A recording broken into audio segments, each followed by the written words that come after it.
Welcome to the Francisca Show podcast on JewishCoffeehouse.com, the show where I give a voice to Jewish issues, topics, and people. I'm Francisca, your host.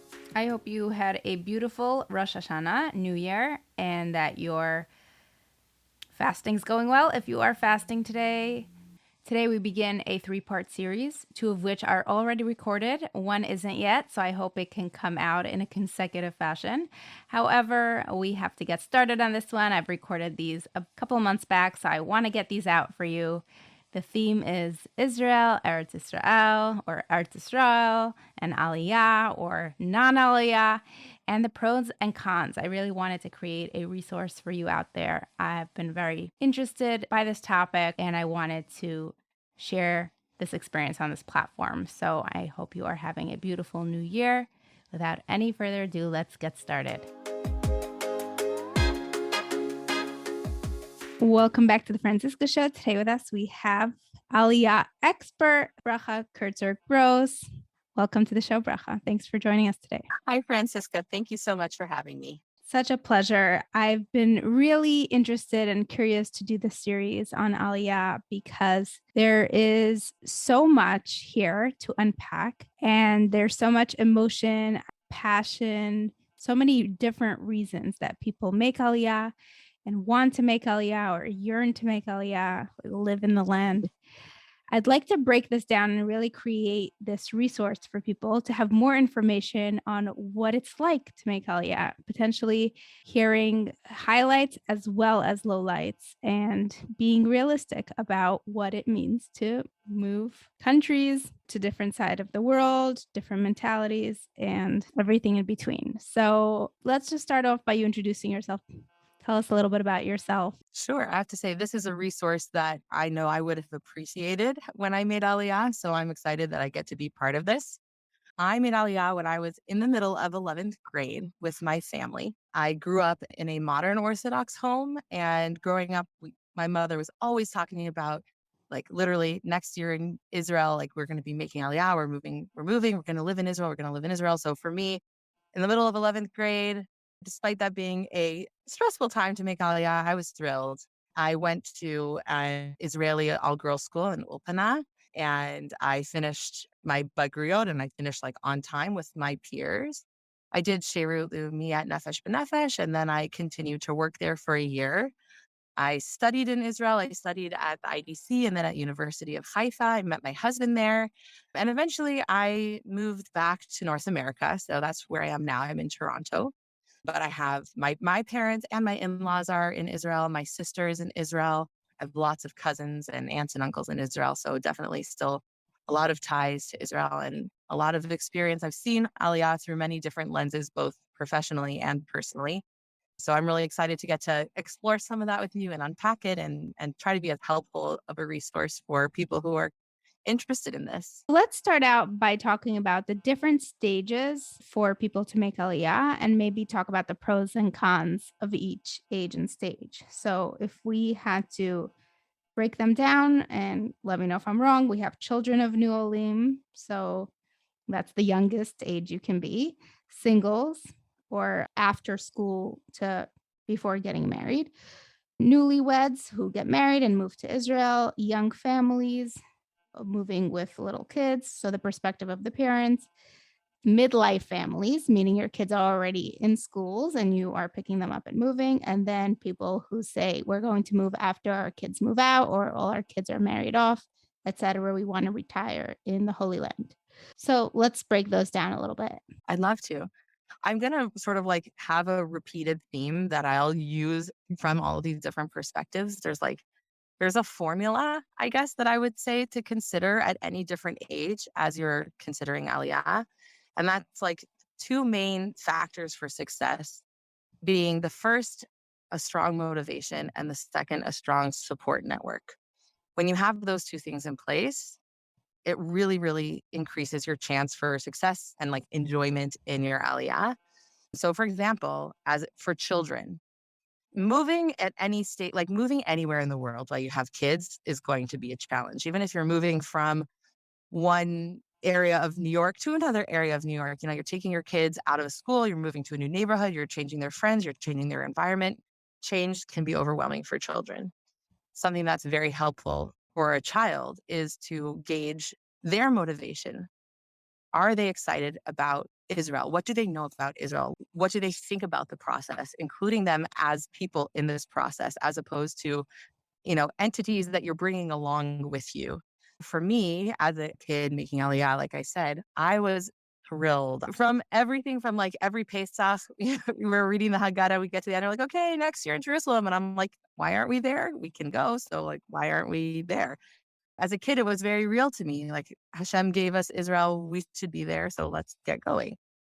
Of course, not every child is going to feel that way. So gauging your kids' interest or excitement in the process and then finding ways to support that is going to be really, really key. Figuring out what is exciting about it.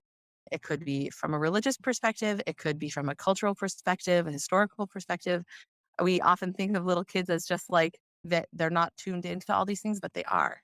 So that to me is a really important part of the formula. Bringing your children to Israel is engaging them and learning more about what it means to them. That's one element for children. Of course, there are particular things, and this is a repeated theme across all of our different categories.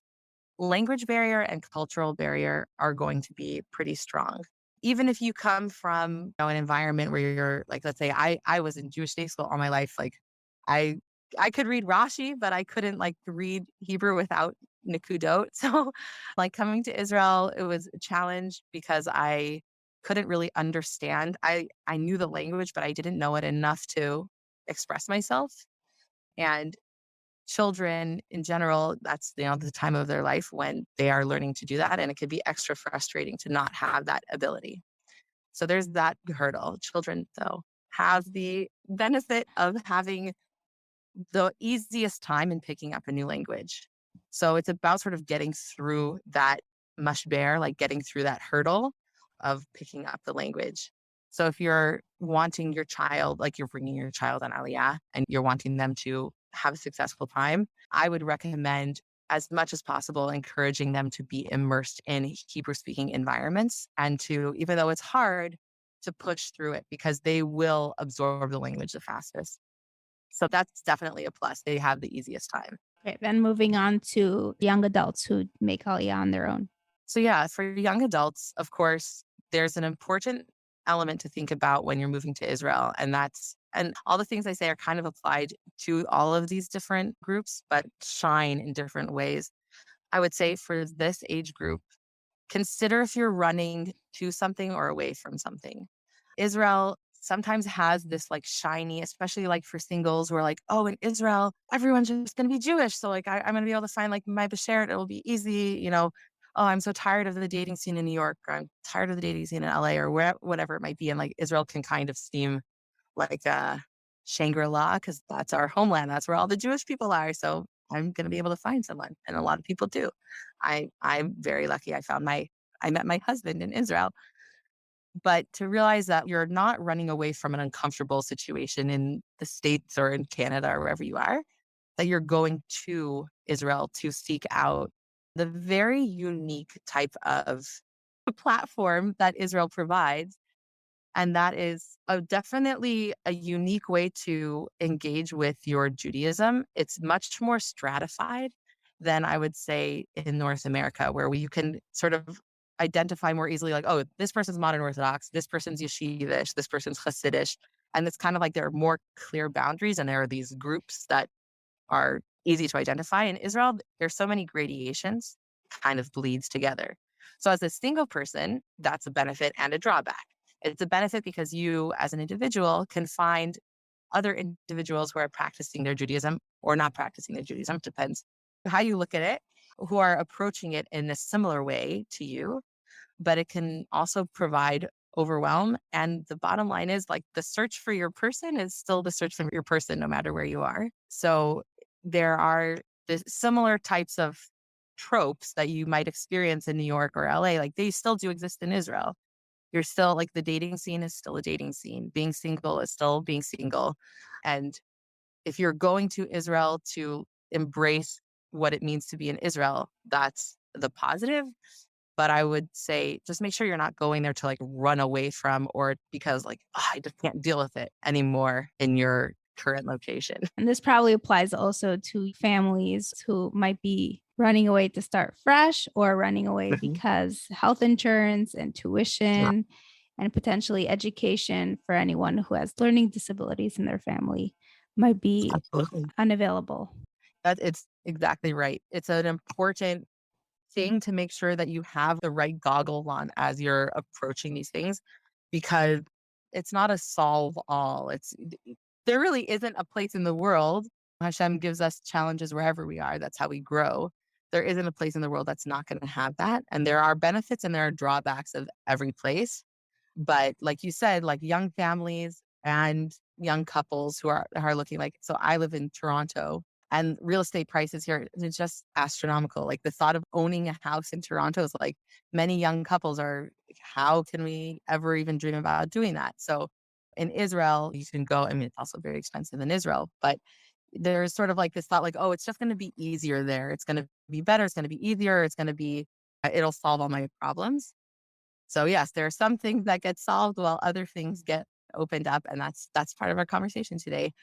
So yeah, for young families, as the parent, let's say, of young children, where you're wanting to make sure that your child is acclimating to a new culture, that you are acclimating to that culture as well, to the language. Like, of course, everybody has a different level of Hebrew mastery, of like social, cultural mastery and comfort and like in integrating into that.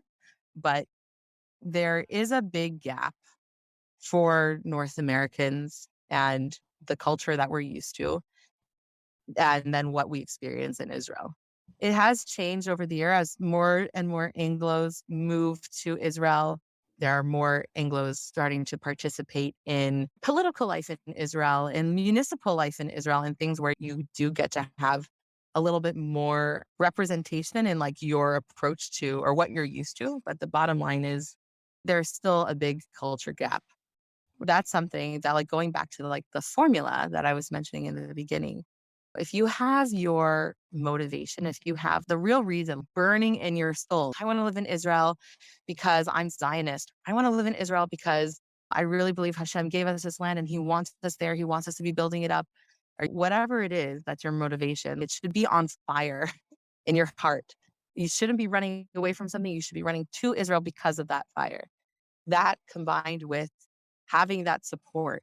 And that could be like your blood family. Let's say you're going and you're joining your sister and your brother-in-law and their kids there, or your whole family's moving there, whatever it is, like you might have blood relatives, you might have a family of choice there. You might be going there to build up a family of choice. But having a support network in Israel is really, really also crucial to your success in Aliyah. And it shouldn't be underestimated. So when you're at any of these stages, if you're a little kid, you're going there with your family. If you have siblings, you have cousins, do you have the ability to make friends? If you're a young adult, are you putting yourself in situations? Are you in university or are you join like a young professionals group? Are there ways for you to build a network of people around you that can be there to support you if you don't have blood family there with you? Same thing with young families. Are you moving to communities that there are many people who find it important to like, I don't want to be in an Anglo community. I want to just connect right away to Israelis. And I encourage that. I say, go ahead and go with a knowledge of like, yes, there's a culture gap. Yes, there's a language gap, but go with the idea of making these people into your support network.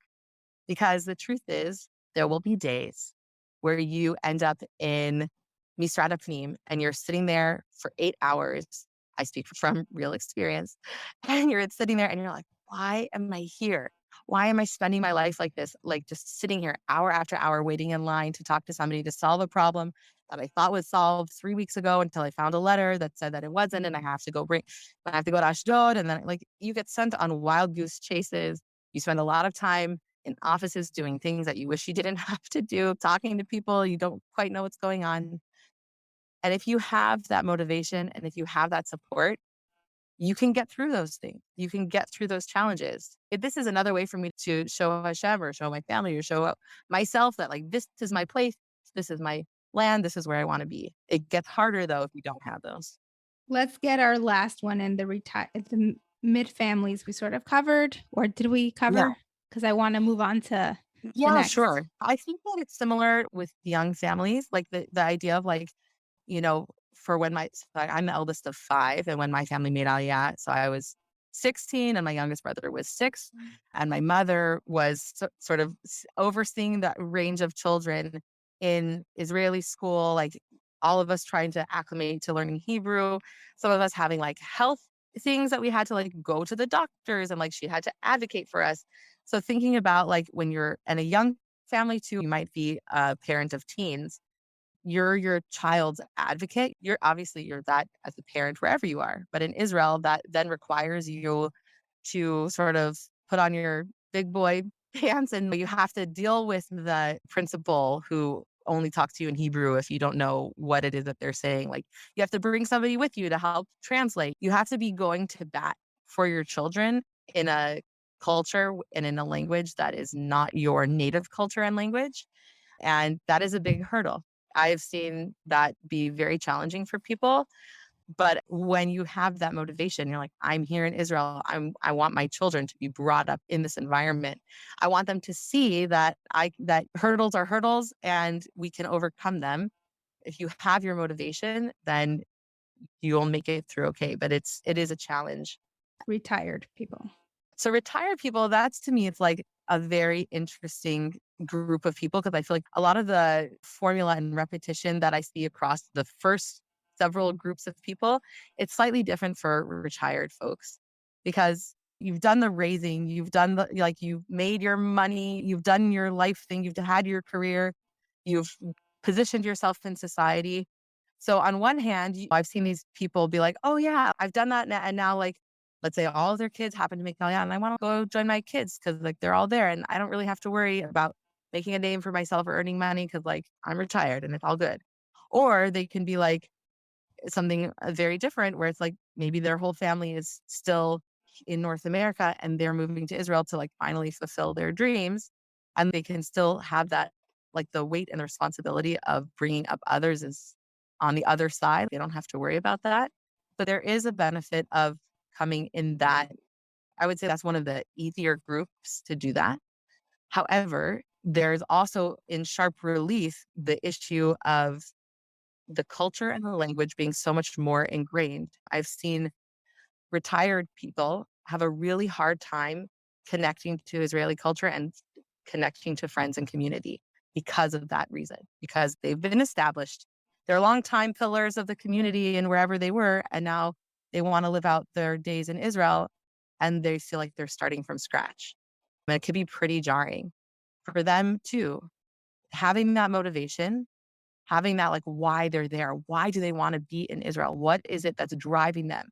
Having that in the front of their mind and having a support network. There are lots of organizations that do social events for retirees.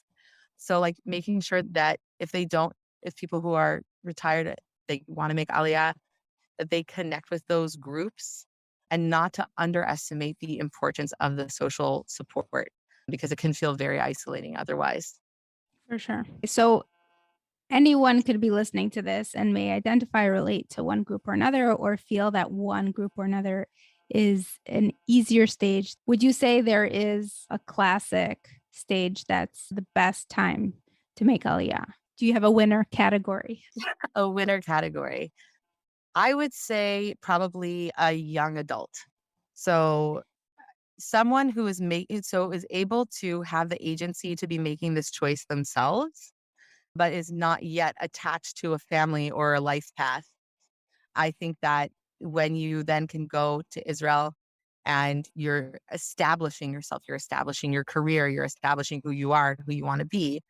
I think that is like a sweet spot for Aliyah because you have the responsibility for yourself, but not for other people, not even for a spouse, because it can be like in anything, like in a relationship, like one the husband might be really, really into buying real estate and the wife could be like, I really don't want real estate. And there could just be so many differences in a relationship that you have to balance out, that adding Aliyah to the mix, it can be so emotional and so spiritual that it can be overpowering from one spouse to another. Like maybe one spouse doesn't really care as much about Aliyah, but feels guilty that they don't want to hold back their spouse. So they make Aliyah and then they can regret it or they can feel resentment. So once you start adding other people and other responsibilities into the mix, the calculations just get a little bit more nuanced. And then again, as a child, you don't really have the say. So there's that. You don't really get a choice, but that can also lead to resentment because you can feel pulled in, and you're like, oh, I feel like I had to leave my friends in Denver and moved and I miss them and I wish I didn't have to do that. And you can have resentment towards Israel. You can have resentment towards God. You can have resentment towards your family when you don't have that agency. So if I had to pick, I would say young adults with the agency, but without the responsibility for others. Well, this was comprehensive and hopefully helpful to other people. Let's move into some other topics that may come up for other people. And I know throughout the series, we will be covering the same topics, but with other people's perspectives and ideas. Give us the perspective on Nefesh B'Nefesh as someone who has worked there. Challenges are challenges. People have challenges wherever they are, but think about the unanswerable questions or the problems that haven't been solved yet that a certain family is, heading toward or an individual is heading toward. And you're just going to help them through this, knowing it potentially could be a disaster. Okay. Maybe I'll rephrase the question. Yeah. Are there any no-nos besides for you're not fully passionate about it for considering maybe postponing or completely not doing Aliyah? Does Nefesh B'Nefesh ever really decline someone and for what reasons? Yeah, I don't want to speak on their behalf just because I haven't worked there for a while. So I don't feel like I can do your best say that on their behalf. But from what I would say, from what I have seen in my both personal and professional capacity, is it's really the running away. People who are in the middle or recently divorced, people who might have other messy family situations, people who might have just lost a spouse or a parent or are in emotional situations, which are good and they spur people to take important action. Like, wow, I just lost my grandmother who always talked about living in Israel and suddenly it has become clear to me that I should be living in Israel. Like that's a very good motivator, but it's important to make sure that people are making this choice from a rational, planned and calculated perspective as opposed to an emotional perspective. Like any life decision, but seeing people who are in the middle of messy emotional situations, often it just spells trouble in Israel because any move is a change. And a cross country move is a change, a cross cultural move is a change. And that rocks your foundation. And if your foundation is already being rocked by something else, you're not setting yourself up for success. So again, I can't speak to Nefesh B'Nefesh saying oh no, we wouldn't accept this person because of X, Y, or Z reason. That's beyond what I can speak to. But if you are listening to this and you are going through something, let yourself settle a little bit before you make this big decision. Because while it might seem like a fix all, and in the big picture, making Aliyah really does do that for people's lives. People say yes, that was the best decision that I would not have changed. This is the best decision that I've ever made. But you can set yourself up for just extra heartache and extra work if you are experiencing an upheaval and then just decide to use that as impetus for Aliyah. I've seen a lot of people make Yerida or even stay there and just be not living in the way that is to their best potential if they've come in that through that perspective. I don't know if we discussed this on our pre-chat, but what about the communities that are moving as communities now? For example, in America, there are some more on the Haredi spectrum communities where they feel like doomsday is coming in North America, and who knows what's happening. We should just all pick up together, find a community, move into the same neighborhood, build our own schools. What are your thoughts? Is that a more successful route toward easier and successful adjustments? There are positives and negatives about that. Again, that really speaks strongly to the support network, like that they definitely identified a very important element of it and like have that in the bag. They would be going as a community and they have each other as a community, and that will really contribute to their success. I think the running away from something again is very present in that line of thinking. And I really understand it because whatever your politics are, or whatever it is, whatever you're seeing happening in North America, like it's very easy to see, like even just like in big picture Jewish history, like you don't want patterns to repeat themselves. You want to get you and the people that you love in a situation where you know that you'll be safe. So there is an element of like running away that's sort of inevitable to that way of thinking. But there has to be something more to going to Israel and what you're going to positively build there to drive you and drive your community success, because you can't really live in a bubble in Israel. Like there are obviously like communities that feel very insulated. Even still, those communities have to deal with Misrad Pnim, and they have to, have like, well, they don't have to have cell phone plans. A lot of people don't have cell phones, but they have to interact with the world around them to a Healthcare. certain extent. Healthcare, yep, you have to be able to go to Bituach Leumi and know how to communicate and advocate for yourself and for your health. You have to be able to do all of those things, and they are challenges. And if you don't have that positive motivation to why you are there, then the negative thing quickly fades. Like there's the grass is always greener syndrome. Like if Mhm. you're like, "Ugh, like it's terrible here, but over there it's going to be better." If that's how you're thinking about it, that will apply anywhere you go. You'll be in Israel and then you'll forget about all the bad things and you'll be like, "Oh, it's so hard here. America was better." And then you're going to go back to like, you can't keep just demonizing where you are and putting on a pedestal this other place. You have to really just seek the good in the place that you're going to without demonizing where you are.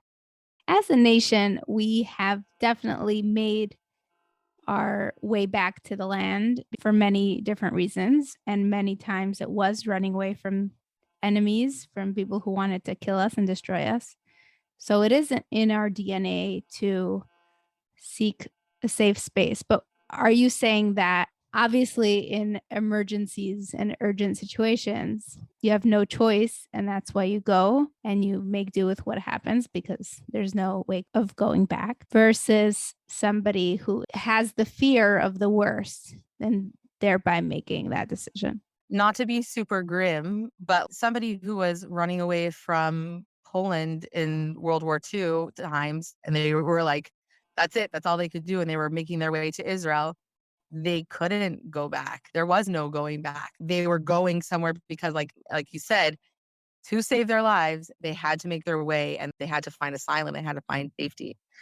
But the truth of the matter is, at this time, Baruch Hashem, of course, we do experience anti-Semitism, but we as Jewish people are thriving in North America. We have lives in North America. We can live here. We can raise our children in relative safety, in relative comfort. And so because we're not being like chased out of America, chas v'shalom, should we not be ever, but with like pitchforks and torches or anything, because we can come back, then oftentimes when the going gets tough in Israel and you've moved there because you're thinking, well, America's really the education here. Like, I'm very scared of like the direction that that's going. I'm very scared of like the anti-Semitism. I'm scared of all these things of what's happening in America, but it's still a viable option. You'll just turn to seeing that as a viable option. And if you see that as an option, you can go back. People do. And the truth is, like, that's fine. Like, I'm part of that demographic. My family made Aliyah, and then my parents moved back, and then I moved back, and then my parents actually moved back to Israel. There is flip flopping in my instance, and I don't want to be hypocritical. That's there. But the less you uproot yourself, the better. I think, like, you want to be in a place where you can build your life, you can build a family, you can build strong relationships, you can contribute to society. And if you're constantly in this, okay, this place is better. No, this place is better. Then You're just detracting from being fully present. So like you said, for people who really have no place to go back to, of course, you're running away from something and that makes total sense. But just beware of running away from something and thinking that like, oh, it's so negative there. Like all I have to do is get out of there, because it's very possible that you will lose those perspectives once you're in a place also facing hardship, because there will be hardship. Now let's go to the more practical elements. We don't want to be running away. We want to be going to Israel for the right reasons, proactive reasons, passionate reasons, idealistic reasons. What do you have to deal with? And break it down. I know there is, you have to obviously find a place to live. You need documents. You need to change your healthcare, potentially educational systems for your children, for yourself. You have the army to consider, or Shirut Leumi. What does it look like? Paint a picture a little bit of what it's like. So I'll just funny anecdote. So yeah, having made Aliyah in 11th grade and growing up there and like spending hours and hours in these different offices and then moving back to the States. I remember when I was getting my license back in Denver and I was talking to somebody. I'm like, okay, I have to go to the DMV. And they're like, oh, the DMV, it's terrible. It's awful. It's like, oh, that's such a headache. And I like was laughing. I'm like, please, I have waited in line. Let me tell you. That's like I think one of the things that specifically for Americans is like just so shocking. I live in Canada now and there's definitely more bureaucracy, but just the difference of approach of like everything that you do there, you have to go to a very specific office and they're open from 9 to 11:15, but at 10:45 they have their Hafsakat Cafe. And so like you can only see people for 45 minutes every other Tuesday. And so you have to take off a whole day of work to go and see them. Like I know it sounds like exaggeration, a smidge of exaggeration in there. But the truth is like you spend a lot of time getting basic things done that can be incredibly frustrating, especially for Americans who are like, oh, there's an app for that. I could just like click, click, click, no problem. I could just, like my bank, I don't have to chase my bank. Like my bank comes to me and tells me like, oh, hey, it looked like there was a fraudulent activity on your card. Do you want to like press this button? Everything's okay. And like in Israel, you have to like call a thing and then show up and then go in a line. And there's just a lot of bureaucracy that you deal with. And that's sewn into every different thing, whether that's going to sign up for the army or going to sign up for Shirut Leumi. There's like getting your kid enrolled in school, getting your transcripts from school, any different thing that you're planning on doing. There's just a lot of time that's dedicated to getting things done in Israel, which can be very frustrating. But again, if you're so down to be there and you're like, yes, this is my place, I'm so happy I'm here, it's very easy to contend with. I remember at one point, I was like, okay, I think it was like the third time that I had to go to Misrat Panim. And the first two times I literally was there for 8 hours. And each time I finally got to my appointment, they were like, oh, you don't have this one document, so you have to come back. And I'm like, okay. And so like third time, they say in Hebrew, Pam Shlishi Glida. And so like it's like third time's a charm. Mm-hmm. Third time's a charm, but with ice cream. I remember that time I brought a book. I made sure I had every single document that I have in my existence. It was in my little file folder. I was there. I was reading my book. And I'm like, I have my snack. I'm good. And I was like, yeah, and you know what? I'm so happy to be in Israel. This is my place. I'm so happy to be here. It drove me a little bit crazy, but I was remembering why I was there and it was fine. Yeah, there's that element that sort of encompasses everything. But like you were saying, it definitely depends what stage of life you're in, whether you're a parent of small children and making sure that you're enrolling them in the schools. Like while school is far more affordable, oftentimes school still costs a nominal fees. Again, for us in North America who are used to like Jewish day school tuition, it's much more accessible, but it's not free. It's not nothing. And you also have to make sure that like the hashkafa of your school is really what you're aiming for. Because like I was saying earlier in our discussion, in North America, we have a little bit more clarity around the types of, again, like that's a Hasidic school, that's a yeshivish school, that's a Bnei Akiva school, that's a modern Orthodox school, that's a reform. Like it's a little bit clearer. And in Israel, it's great. All the Jewish people are there. And so there's like these like very, very nuanced gradations of differences in hashkafa. And so making sure that the community that you live in matches your hashkafa making sure that the school you're sending your child matches your hashkafa. It takes a little bit more research. So just be prepared to spend that time to like fully understand the community that you're going to join. I know people who would go spend Shabbases in different communities to get to know them, to see if that was their vibe. And I would very much recommend doing that if you can.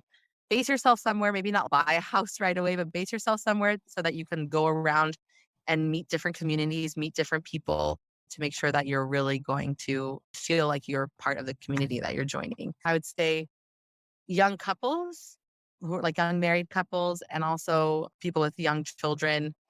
It's very important to make sure that you're like setting yourself up for a good experience with your community.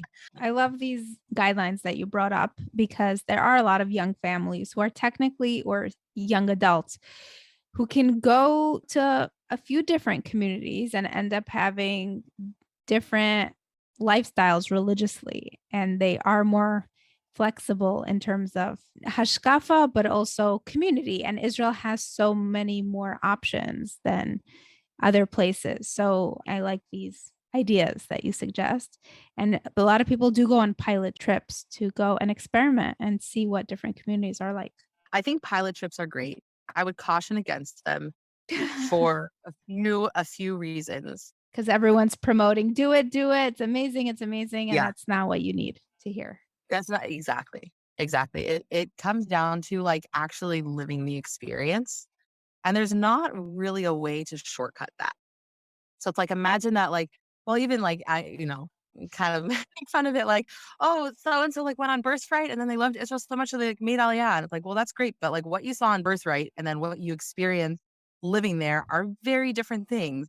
So be aware that like one of them is like tourist Israel and then one of them is day-to-day Israel. And they're both beautiful, but they're very different. So be prepared to have reality come at you and what that means. So don't, even coming on a pilot trip, like I know it's like my in-laws, I think that they made their Aliyah in stages.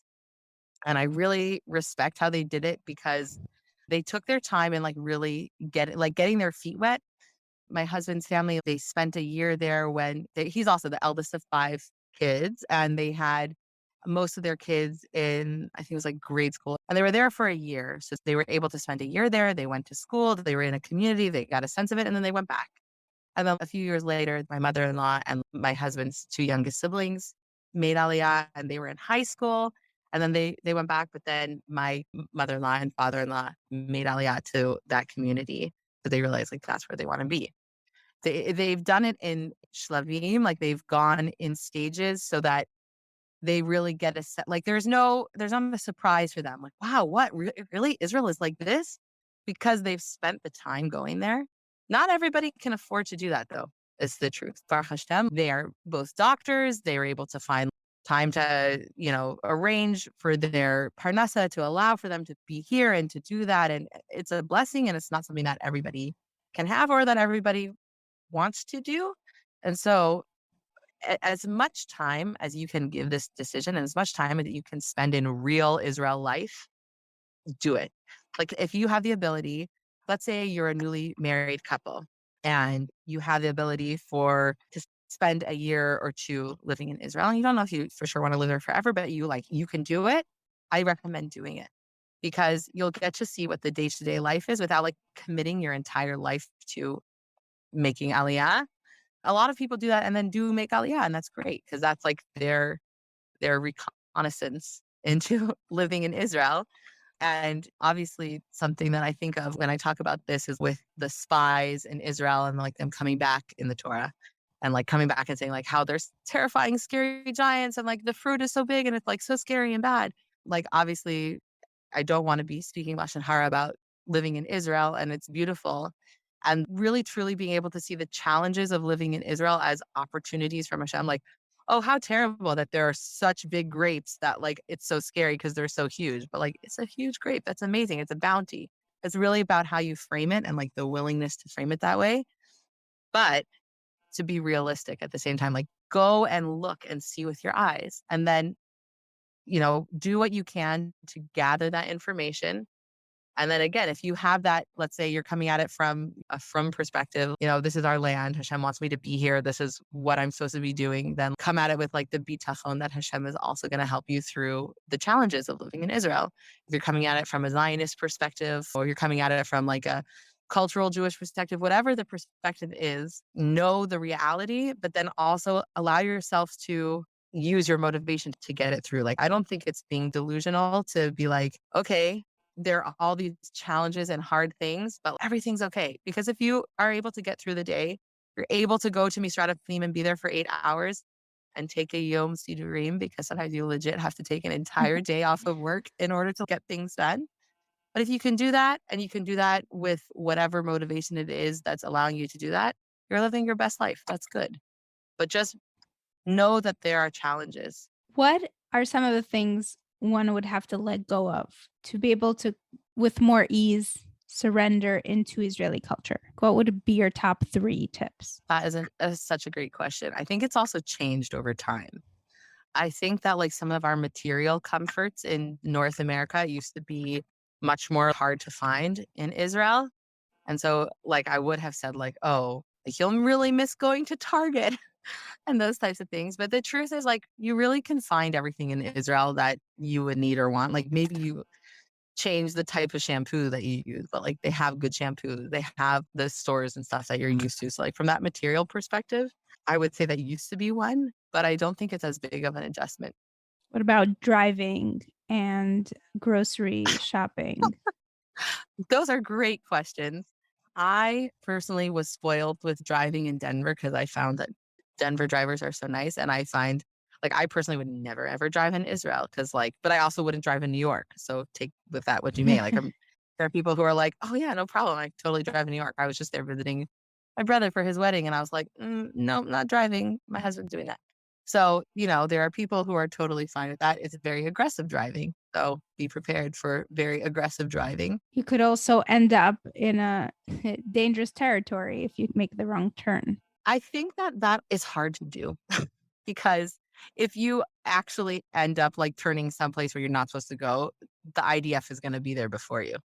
Like you're not going to suddenly end up someplace where like it's unlikely that will happen, but be careful. But that's the same thing with like all of living in Israel. And I always found myself feeling much more safe in Israel walking around than in the States walking around, especially like at night or as a woman in certain areas, like just knowing that the security system in Israel is what it is. I wish it didn't have to be that way, of course. Like, I think there are much better things for us to use our time and resources on, but as a necessity to protect ourselves, that feeling of security is real. And I think it's harder to end up in a really bad situation. But be aware of your surroundings. I say that to people everywhere, though. Be aware of your surroundings. Another question that just came up and because we have several guests, I don't want to repeat questions like Sure. lice and army, but if you have anything to add, you're welcome to. I'd like to ask you about the people who move as singles in hopes to find their basher, who may be from completely the opposite side of the world, but also ends up in Israel. In terms of dating and marriage, what are some of the benefits and also challenges that come up with just gauging? Is that person on your EQ level, for example, or is it just a language barrier or a cultural barrier? I've heard people say, oh, go to Israel, you'll pass for normal because they won't pick it up because of the language barrier. If you're slightly on the spectrum or you're slightly something else, because there's so much that with culture and language that part can get sort of camouflaged. Does my question make sense? That does make sense. It's I honestly, like, I haven't really thought of it from that perspective, but that's so interesting.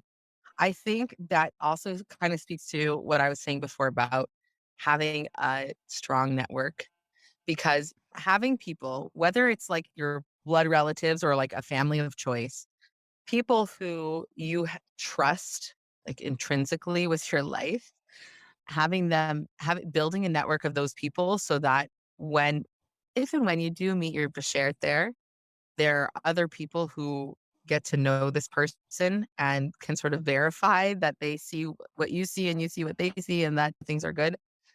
I think that that is really important and is going to help, especially like you said, the language barrier. And that could happen across, it's not just like Hebrew English, but like, you know, an American might meet a French person or all sorts of different things because like we're all there. It's sort of like a beautiful melting pot. The different cultural gaps that can exist between these different places, as long as you, I don't know, like if you're going there and you're like part of a yeshiva, so like if your Rebbe verifies people, like have people look into your person, that I think is, that could save some heartache. But I haven't given it much thought from the perspective of, is somebody who they say they are? It's a good question because, yeah, because Israel is a place where people tend to run away from too, like they run from something and they end up there. There can You're be all sorts starting of fresh. It's a restart. think people. Yeah, exactly. With the, we're starting fresh, like nobody knows me. I can like, whatever. On one hand, since there's really sometimes it's silly stigmas that in your local community that maybe you wear pants, but you also keep Shabbos and kosher. And so like people thought you and they were like, oh my gosh, she wears pants. We can't talk to her. And now you're like suddenly not in the community, but you're like, but I'm a normal person. And like, okay, I'll go to Israel and I'll wear pants and I'll keep Shabbos and kosher. And like, I'll find my person who also does that. Like there's that type of starting fresh, and there are other types of starting fresh. But the bottom line is have people Have people on your team, whether they are blood relatives or chosen. have people on your team. Yep. And so then really it could be your Rebbe, it could be a neighbor, it could be a community, like it could be whatever, whoever it is, as long as like you feel like you've gotten to know them and they get to know you and that you could lean on them. But you did mention how personally you have been very excited and you did make Aliyah for the right reasons. It was also not in your full control. You were a minor at the time, but that you did do Yerida, as you called it. Is there a sense of failure or shame with it? Can you explain your reasons behind it? And are you regretful or are you happy with your decision? Can you walk us through that? So I wasn't fully in my control as a child, but I was very into it, very excited. I grew up in a modern Orthodox family. I myself considered myself Orthodox, and I was also Zionist, and like all of those like motivations were there. I had my family, like I had those two things really going for me. I became not religious. I lost one of my motivators. So I was there and I was like, well, I don't really feel this connection with Hashem. Like, I don't, do I even believe in Hashem? I don't know. Like, why am I here? Why am I suffering to be in this land that's driving me crazy? And like, I don't even know if I believe in God. Like, what am I doing?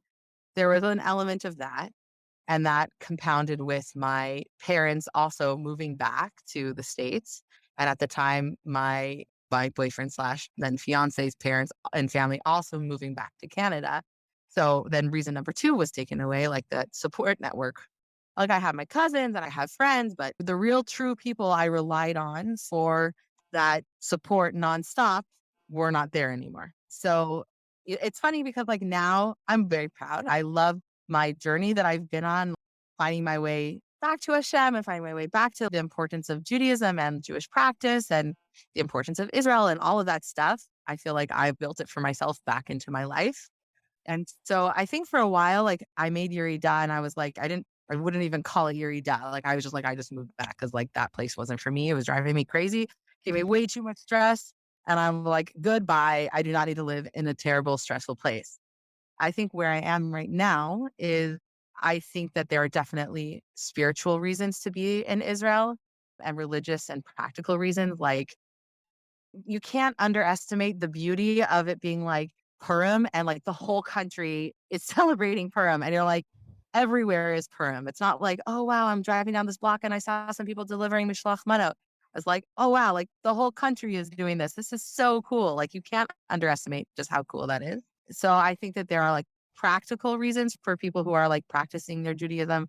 I think there are spiritual reasons of like the land being a chosen land from Hashem, like being connected to Hashem in that land. I think there are those types of reasons. And I think there are also, like how you were mentioning about people feeling like it's a safe place for Jews. I think there are definitely those reasons too now. So I don't know if I feel shame or anything. It was funny. So Rabbi Fass, who is the founder of Nefesh B'Nefesh, is a close family friend. He actually said one of the brachas at our chuppah. He's close with our family. And when we were leaving Israel, I told him that we were leaving. And he was like, oh, that's a shame. And I have to say, that's like the one person, like the one time I really felt like, oh, wow, I'm like letting somebody down. I should really be staying. So there's like a smidge of that where it's like, okay, there's a little bit of maybe let down in myself. Mhm. But I think honestly, for where I am right now, my husband's family is all based in Toronto. We're raising children near all of his siblings and their children. And it's like such a blessing to get to be together that I feel like right now where we are is where we're supposed to be. But yeah, I think that now I would call it Yerida because I do feel like I do recognize the difference in like holiness and purpose of like living in Israel and living in Canada. There is a difference there, at least to me, in my view. Let's talk about Army now. Yeah, let's go into that. I'll let you speak about it. Please share some of your personal experience with us. Sure. So I did share it with me, which I loved. I love that there's an option to serve the country that like as a religious girl, I didn't want to be in the army. I didn't feel like that was right for me, but I still had a way to dedicate time and give back to my country. And there's so many different ways that you can do that. It's amazing. The infrastructure that exists to give your time, it's so awesome. And the resources for like loan Bat Sheirut are definitely increasing. If you want, I can send you links afterwards of some really, really great organizations that help also lone soldiers and Bat Sheirut feel supported there. If you are, I know seminary can be extremely expensive. And some people want a way to spend a year in Israel that isn't going to put them in the crazy debt, but still want to be able to be in Israel, to have that gap year experience or the experience of like getting to go around in Israel. Honestly, being a Bat Sheirut is a really cool way to do that. So I highly recommend that. I think for the army, so my husband was in the army. He was also a lone soldier. So his family's in Canada and he decided to serve in the IDF. I think from his perspective, it gave him a lot of life skills. So he's very grateful for that. I think it's hard. I mean, you're in the army. Your time is not your time. Your body is not your own. You don't get to control anything about your experience. And it can be very, very, very, very challenging. So if coming to Israel and just living in Israel is a challenge, and coming to Israel and being in the army, you like have to have a core motivator at the forefront of your mind, or you can have a really, really hard time. As the years go on, resources for lone soldiers and lone B'nai Sheirut are just getting better and better. It just seems to be more and more of a viable option. For people who do not want to serve in the army, it's very important. And I know that there are ways to not do that, but also being young adults, like when I was saying, like, that's kind of the sweet spot. It's like, well, that's also kind of one of the main things that you have to contend with. So there are different ways. I don't know. I can't like really fully promote different ways of like getting out of it. But I know that like, especially for people who are very serious learners in yeshiva and things where they're committed to being a learner, there are things that you can do so that you don't have to spend your time in the army. But I'm thinking about like my brother who was coming to Israel at around like he had left when he was younger, then was coming back. And that was honestly one of the biggest things that he had to contend with. And he's sure to not be in the army. But all I can say is that that is a big bureaucratic hurdle to contend with. And there are ways that some people like do half and half. Like some people want to learn and want to be in the army, and there's definitely options for doing that. There are options for girls. If you were like, sorry, like this is not my thing, there's options for you. For shrum, like yeshiva guys, I would say that's probably one of the hardest groups to be in. And having not been one myself, and the only thing other people go through that experience, my only recommendation is talk to people in your community. And that could be, or in like parallel communities in Israel, and see like what they did. If they have a similar outcome for what you want, network with them, because either they'll be able to recommend a process themselves or will know how to do it. But I can't give you like, super details on exactly how to go around that. That's okay. That's perfect. I really think today's episode was very helpful and hopefully valuable to our listeners. I am excited to hear the follow up conversation. I hope this brings awareness to what you're actually dealing with and what are the different stages or the different challenges that come with different stages. Without it being a downer, I want this to be a resource because there are so many positive things you did mention throughout. Israel is a melting pot. Israel is a safe place for Jews. Israel does have so many options for religious observance and religious experience.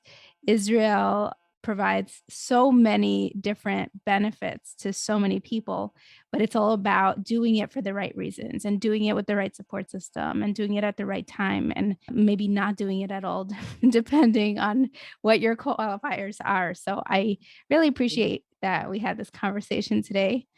Thank you so much for sharing that. Yeah, me too. Thank you so much for having me. It's really provided me a beautiful way to reflect on my experience and all the different things that I've seen other people go through and that I've gone through myself. And I just want to say it's a beautiful thing. And I want to send empowerment to the people who are thinking about it and who want to make that their home for their life, that you should find chizuk and support and just all of the beauty and the encouragement that you need to make that reality a successful reality. Because we need happy, thriving Jews in Israel. And so I hope that this could help some of you get there. Amazing. Thank you so much, Bracha. If anyone wants to reach out to you, how can they? Absolutely. So I run the Balabustë official Instagram page. So it's the women's empowerment platform. You can DM me on there. We'll link it in the show notes. Perfect. Yeah, DM me on Instagram. I'm always happy to chat, share my experience. I know a lot of people there. I'm always happy to connect people. So I'm always happy to be a resource. Thanks, Fran Stans, for listening until the end. I hope you enjoyed this episode and you will join the Francisca Show discussion group on WhatsApp. The link is in the show notes. I'd like to note that we don't have a photo or a headshot for our guest today. That is because some of our guests do not feel comfortable having their photo out there, and I respect that, and I will respect their wishes. And this platform is for everyone. The idea is to give a voice and to bring representation to all different types of Jews. And as much as I love putting pictures of women out there, in order to fight all the other establishments who are erasing women's faces, at the same time, we like to respect the wishes of individuals, and I hope you appreciate that too. Tune in next week for an episode with Hannah Lefelig, and keep reaching out with all your incredible suggestions and volunteering your personal stories. I am looking for more No More Silence guests, any other guests who want to share their interesting personal stories anonymously. If you like the show, you will probably enjoy the other podcasts on Jewish Coffee House Network, so check them out. The links are in the show notes. And if you need podcast launch help or podcast monetization help, please do reach out. This is what I'm here for. Shana Tova and Gmar Chatima Tova.